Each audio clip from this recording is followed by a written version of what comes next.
கர்த்தருடைய பரிசுத்த நாமத்திற்கு ஸ்தோத்திரம் உண்டாவதாக. கர்த்தராகிய இயேசு கிறிஸ்துவின் நாமத்தில் உங்களுக்கு கிருபையும் சமாதானமும் உண்டாவதாக. இந்த நாளுக்குரிய தியானத்திற்கான தேவ வார்த்தை ஏசாயா அதிகாரம் 45 வசனம் 13. நான் நீதியின்படி அவனை எழுப்பினேன், அவன் வழிகளையெல்லாம் செம்மைப்படுத்துவேன். அவன் என் நகரத்தை கட்டி சிறைப்பட்டு போன என்னுடையவர்களை கிரயமில்லாமலும் பரிதானமில்லாமலும் விடுதலையாக்குவான் என்று சேனைகளின் கர்த்தர் சொல்லுகிறார். பிரியமானவர்களே, கர்த்தருடைய பிள்ளைகளாகிய நாம் பாவம் செய்து பாவத்திற்கு அடிமையாக இருக்கிற ஜனங்களை பாவத்திலிருந்து விடுவிக்கிறவர்களாய் இருக்க வேண்டும். கர்த்தருடைய வார்த்தைகளை அவர்களுக்கு போதித்து கர்த்தர் இந்த உலகத்தில் உள்ள அனைவருக்காகவும் இந்த உலகத்திற்கு வந்து நம்முடைய பாவங்களுக்காக இரத்தம் சிந்தி இருக்கிறார் என்பதை சொல்ல வேண்டும்.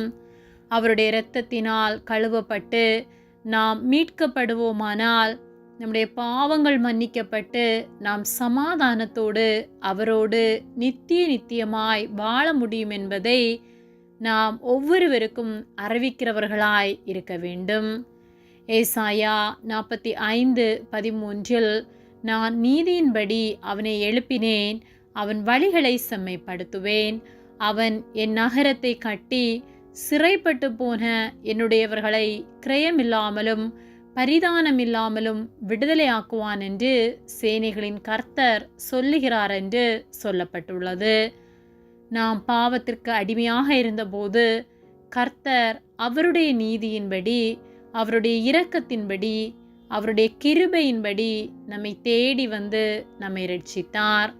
அவர் நம்மை ரட்சிக்க நம்மிடமிருந்து பணத்தையோ பொருளையோ வாங்கி அல்ல, மாறாக அவர் தம்முடைய பரிசுத்த இரத்தத்தை விலை கிரயமாக கொடுத்து நம்மை மீட்டு கொண்டார்.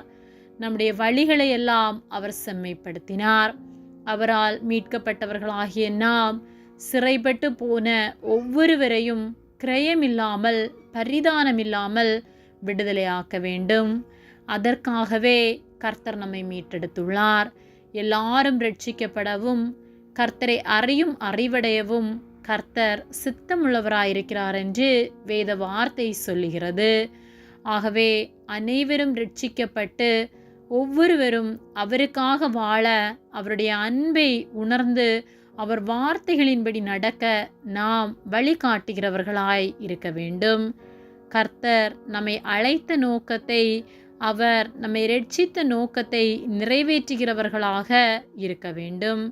நாம் முடிவு பரியந்தம் நிலைத்திருந்து அவருடைய வார்த்தைகளின்படி வாழ்ந்து ஒவ்வொருவரையும் அவருக்கு நேராக ஆதாயப்படுத்துவோம். கர்த்தர் அழைத்த அழைப்பின்படியே நாம் நிலைத்திருக்க, அவருக்காக நாம் வாழ நம்மை அவர் பயன்படுத்துவாராக. ஆமேன். ஜெபம். எங்களை அதிகமாக நேசித்து வழிநடத்தி வருகிற எங்கள் அன்பின் பரிசுத்த பிதாவே, இந்த நாளையும் நாங்கள் காணும்படியாக நீர் எங்களுக்கு ஜீவனை தந்த உம்முடைய அன்பிற்காக நாங்கள் உமக்கு நன்றி செலுத்துகின்றோம். நாங்கள் தியானித்த வார்த்தையின்படியே பாவத்திற்கு அடிமையாயிருக்கிற ஒவ்வொருவரையும் கிரயமில்லாமல் பரிதானமில்லாமல் நாங்கள் உம்முடைய வார்த்தைகளை சொல்லி உமக்கு நேராக நடத்தத்தக்கதான கிருபைகளை நீர் எங்களுக்கு தரும்படியாய் ஜெபிக்கின்றோம்.